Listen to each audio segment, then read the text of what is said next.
Sige.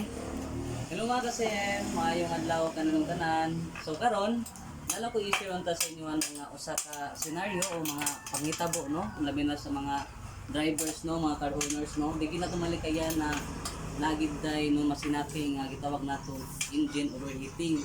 So ako nang i-explain sa inyo ha kung unsa ang mga no, mga rason or causes nga nung nagka-engine overheat ang atong sakyan ano.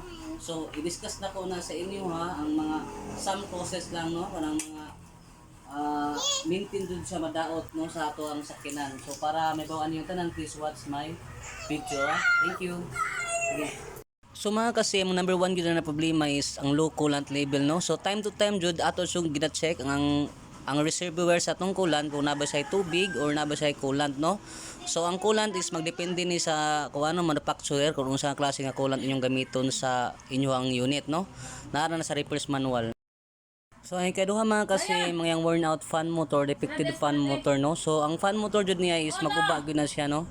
Time usage jud na siya. So ato po na siyang bantay-bantayanan kay maguba gyud ni siyang fan motor.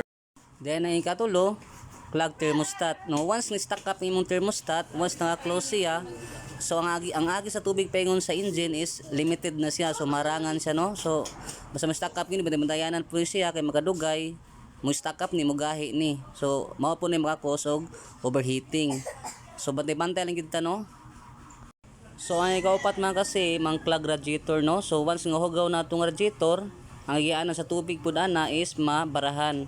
So ato pong time to time po na siyang i-check no. Ipa-overhaul na itong radiator once nga nakita na itong clog na siya or broken no. Ato na siyang ipa-check pod. So and the last but not the least is ang water pump. So no, mailan na po nato ni siyang damage ng water pump kay magsaba ni siya no.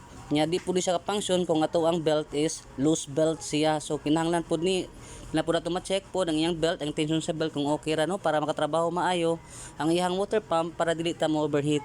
So maro to man kasi no, hope nga namoy nakatunan sa kuha, then paliw kog follow and share sa akong mga videos no para updated mo sa tanan-tanan. Okay, thank you.